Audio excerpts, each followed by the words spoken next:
अस्सलाम वालेकुम नाज़रीन, आप देख रहे हैं पैगाम टीवी और मैं हूं फाइज सुख्ताई। नाज़रीन, बरसात का मौसम चल रहा है और जो लाहौर में पिछला बरसात का स्पेल जो बरसा, उसके अंदर 3 से 4 लोगों की जान चली गई करंट लगने से। और मैंने खुद देखा कि जो लोग उनको बचाने आए हैं उनको किसी चीज़ का पता नहीं था। पानी के अंदर करंट लगा हुआ है और उस शख्स को पानी से ही निकाल कर लोग पानी के छट्टे मार रहे हैं। तो मैंने सोचा क्यों ना इस पर एक वीडियो बनाई जाए, लोगों को अवेयरनेस दी जाए कि आप किस तरह करंट लगे हुए शख्स की जान बचा सकते हैं। हमारे घरों के अंदर बच्चे मौजूद हैं, ख़वातीन हैं, बिजली भी मौजूद है। तो आज की वीडियो यकीनन आप देखकर हमारे घर के अंदर रहने वाली ख़वातीन भी आसानी से किसी की जान बचा सकते हैं। तो इस हवाले से आप इस वीडियो को ज़्यादा से ज़्यादा शेयर करें ताकि आप भी किसी की जान बचाने में अपना किरदार अदा कर सकें। डॉक्टर राना फैज़ान साहब हमारे साथ मौजूद हैं। डॉक्टर साहब, देखने में जो आता है वो यही आता है कि करंट लग गया और पकड़ो जी इसको, रेत ढूंढो।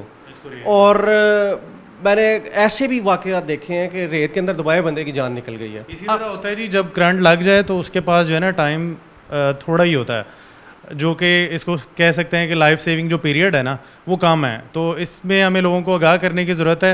उसमें रेत में दबाने की बजाय, मिट्टी में दबाने की बजाय, हाथ की तलियाँ मलने की बजाय हम आपको जो मेडिकली प्रूवन जो चीज़ें हैं वो बताएंगे और जिससे आप किसी की जान बचा सकते हैं। अच्छा, वैसे कुछ है इसका कोई लिंक है रेत में दबाने का? नहीं, बिल्कुल इसका साइंटिफिकली कोई प्रूव नहीं है, इसकी कोई ऐसी रिसर्च नहीं है इस पर। अच्छा, अब करंट लग गया एक बंदे को, अब सबसे पहले क्या करना है? जब घर में अगर किसी को आपके सामने करंट लग गया, ठीक है, सबसे पहली चीज़ आपने कोशिश करनी है कि ब्रेकर जो है वो उठा दें, ठीक है। इन केस औरतों को घर में नहीं पता होता कि ब्रेकर कहाँ है, तो देन आप ब्रेकर को ढूंढने की बजाय आपको चाहिए कि आप उसको अलग करें जहाँ उसे करंट लगा हुआ है, ठीक है, उसको डिटैच करें। डिटैच करने के लिए आपने खुद उसको हाथ नहीं लगाना, अदरवाइज़ आप भी उसके साथ खुद ही जुड़ जाएंगे। तो उसमें 2 चीज़ें हैं, वुडन, कोई भी वुडन चीज़, कोई लकड़ी की चीज़ ले लें, प्लास्टिक की कोई चीज़ ले लें, उससे उसको, और फिर एक और चीज़ कि कपड़ा आप कोई लेके उसकी गर्दन में डाल के उसको खींच के सेपरेट कर लें। देन उसके बाद नेक्स्ट स्टेप ये है कि आप उसको देखें, जब वो डिटैच हो गया चेक करना है कि वो रिस्पॉन्स दे रहा है या नहीं, ठीक है। आपने उसको हिलाया, जी सर नहीं रिस्पॉन्स दे रहा। फिर उसके बाद है जी 3 स्टेप CPR के जो बहुत इंपॉर्टेंट है, एयरवे, ब्रीदिंग, सर्कुलेशन। एयरवे में आपने उसका मुंह देखना है, ठीक है, उसके मुंह में कोई चीज़ तो नहीं है, वो सारी बाहर निकाल देनी है, ठीक है। अगर कई लोग जैसे कराची में अमूमन, और वैसे इधर भी कई लोगों ने मुंह में पान डाला होता है या गुटखा, कोई ना कोई चीज़ ऐसी होती है, वो आपने एयरवे क्लियर करनी है, ठीक है। एयरवे सारी क्लियर, उसके मुंह से, हाँ जी, उसके मुंह में कुछ भी है तो उसके मुंह में से निकाल देना है। ब्रीदिंग है, ब्रीदिंग आपने नाक के पास अपना कान करके, ठीक है, सुनना, आपको पता चल जाएगा कि पेशेंट ब्रीथ कर रहा है या नहीं, ठीक है, ब्रीदिंग होगी। सर्कुलेशन में आपने उसकी पल्स देखनी है, ठीक है, गर्दन के पास भी यहाँ हाथ रख के देख सकते हैं, नहीं तो ये नब्ज़ चेक करने का आसान तरीका सबको पता है, ठीक है, ब्रीदिंग चेक होगी। ये तीनों चीज़ें अगर नहीं है पेशेंट में, देन आपने CPR स्टार्ट कर देना, ठीक है। CPR का सिंपल है, 1 मिनट में आपने 30 टाइम्स उसको, उसकी चेस्ट को प्रेस करना है, मिडल में, दरमियान में रख के, ठीक है जी, ऐसे फिस्ट, हाँ, खुद भी काउंट वो काउंट करना है, ठीक है। 1 से 1.5 सेंटीमीटर जो है वो नीचे जाना चाहिए, ठीक है। आपने ऐसे बाजू सीधे रखने हैं और आपने प्रेस करते जाना है, ठीक है। फिर उसने 1 मिनट में 30 बार करके देन आपने उसको 2 बार उसको ब्रीदिंग देनी है, ठीक है, मुंह करीब ला के आपने उसको सांस देना है। ये अमल इसी तरह जारी रहेगा जब तक कि उसकी पल्स नहीं आती और उसकी ब्रीदिंग नहीं आ जाती। कोई भी पेशेंट है जिसको करंट लगा है और वो उसकी ब्रीथिंग आ रही है, फिर भी ब्रीदिंग आ रही है तो CPR स्टार्ट नहीं करना, that is very dangerous for the patient. आपने ABC चेक कर ली, ठीक है, और ब्रीदिंग नहीं है, ठीक है, पल्स नहीं है, तो आपने कॉल फॉर हेल्प, किसी को कह देना है कि रेस्क्यू 1122 को कॉल कर दें, ठीक है, उतनी देर में रेस्क्यू वाले आ जाएंगे। अब ये जो टाइम है ये बहुत इंपॉर्टेंट टाइम चल रहा है पेशेंट के लिए, जिसमें आपने उसका CPR स्टार्ट कर दिया। CPR स्टार्ट करने का मतलब ये है कि आपने उसका दिल जो है चला दिया, ठीक है, उसको सर्कुलेशन मिल रही है।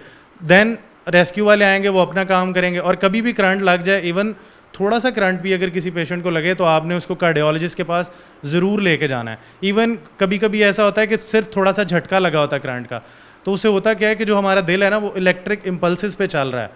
तो हमारा दिल, ये कहाँ बनता है, ये बैटरी कहाँ लगी? हाँ, ये अंदर ही होते हैं, ठीक है, नोड्स हैं जहाँ इम्पल्सिस बन रही हैं। तो हमेशा जो करंट वाला पेशेंट होता है उसको कार्डिक इश्यूज आते हैं, तो जब भी करंट लगे उसके बाद पेशेंट को कार्डियोलॉजिस्ट से ज़रूर मुआयना कराना है, उसकी ECG ज़रूर होनी चाहिए।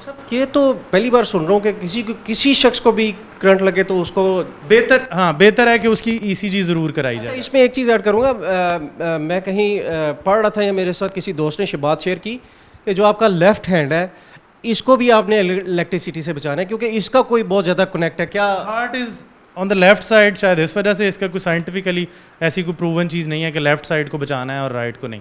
करंट लगेगा तो वो सारी बॉडी पे उसका जो इफेक्ट आएगा वो सेम आएगा। हाँ, अगर आप दूर दराज एरियाज़ में हैं, पेशेंट जो है उसकी ब्रीदिंग आ गई है, आपने CPR किया और उसकी ब्रीदिंग आ गई, उसका सांस चलने लग गया, देन आपने क्या करना है, देन आपने उसको निमकोल पिलाना शुरू कर देना है, ठीक है। हाँ, एक और चीज़ है, उसकी बॉडी को वार्म रखना है आपने, बॉडी गर्म होनी चाहिए पेशेंट की। कैल्सी साशे वगैरह या फिर ORS मौजूद है तो ORS पिलाएं, ठीक है, क्योंकि जब करंट लगता है ना उसमें आपकी नमकियात बहुत ज़्यादा ज़ाया होती हैं बॉडी से। और अगर आपके पास ये दोनों चीज़ें नहीं है, कोई नमक वगैरह डाल के, कोई नींबू वगैरह, कोई नमक और चीनी का कोई मिक्सचर बना के वो आप उसको उतनी देर पिला सकते हैं। आप यकीनन हमारे नाज़रीन को बहुत बड़े तबके को ये बात नहीं पता होगी कि करंट लगने के बाद फौरी तौर पर अगर कोई बंदा रिकवर हो चुका है तो उसको आपने ORS, निमकोल या नमक या नींबू वाला पानी पिलाना है।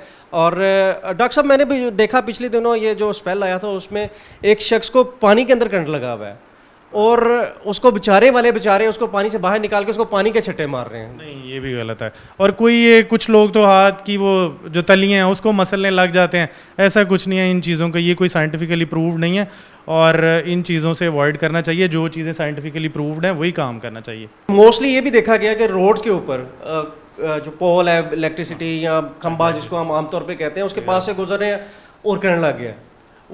उधर भी यही चीज़ें फॉलो होंगी। करंट अगर लग के कोई गिरा है तो फिर यही सारा प्रोसीजर यही होगा, उसके लाइफ सेविंग जो स्टेप्स हैं वो सारे यही हैं। जो CPR है ना, ये कॉमन पब्लिक को भी आना चाहिए। बाहर के मुल्कों में जितनी जनरल पब्लिक होती है उनको एटलीस्ट CPR के ये 3-4 स्टेप्स जो हैं सारों को आते हैं। और ये अभी रेस्क्यू 1122 वालों ने प्रोग्राम भी स्टार्ट किया, पाकिस्तान लाइफ सेवर कोर्स, जो कि बहुत अच्छा इनिशिएटिव है। वो इवन कॉमन लोगों को जो है ना CPR सिखा रहे हैं। तो उसका यही होता है कि जो हमने चीज़ें देखी थी ना, एयरवे, ब्रीदिंग, पल्स, ये सारी चीज़ें, जब कोई भी बंदा हो, चाहे वो रोड पे गिर गया, ठीक है, आपके सामने, आपने यही चीज़ें जाके पहले उसको रिस्पांस दिया, उसने रिस्पांस नहीं दिया, आपने उसकी ब्रीदिंग चेक की, ब्रीदिंग नहीं है, उसकी पल्स देखी, पल्स नहीं है, तो फिर स्टेप्स यही वाले सारे फॉलो होंगे, CPR वाले ही, उतनी देर जितनी देर रेस्क्यू की टीम नहीं आती। तो इससे आप जान बचा सकते हैं। ये CPR जो है ये एक बहुत कॉमन और बड़ा सिंपल सा प्रोसीजर है, लेकिन आप इससे जान बचा सकते हैं किसी। बिल्कुल, डॉक्टर साहब के भी आखिरी अल्फाज यही हैं कि आप जान बचा सकते हैं। ये एक इतना अफजल अमल है कि आपने किसी एक इंसान की जान बचा ली, आपने पूरी इंसानियत की जान बचा ली। और हमारे माशरे के अंदर देखा यह जाता है हर बंदा बचाने की कोशिश कर रहा होता है, लेकिन वो बचाते बचाते जान भी ले जाता है, क्योंकि उसको इन्फॉर्मेशन नहीं है कि मैंने इसको रेस्क्यू कैसे करना है। और हर बंदा कोशिश कर रहा होता है कि यार मैं किसी ना किसी तरीके से इसको, वो उसमें बाज़ औक़ात ये होता है कि आपकी ब्रीथिंग नहीं आ रही है, हमने पानी पिला दिया और वो आपके डायरेक्ट आपके फेफड़ों में जा सकता है, या उसके और भी बहुत सी ऐसी चीज़ें हो सकती है। तो लिहाजा आज की वीडियो बनाने का मकसद सिर्फ ये था कि अवेयरनेस पैदा की जाए, आप लोगों को शऊर दिया जाए कि आप किसी की जान बचा सकें, ना कि आप इस जज्बे में आके किसी की ऐसा काम कर दें कि आप उसकी जान ही ले लें। मज़ीद वीडियोज़ के लिए देखते रहें पैगाम TV।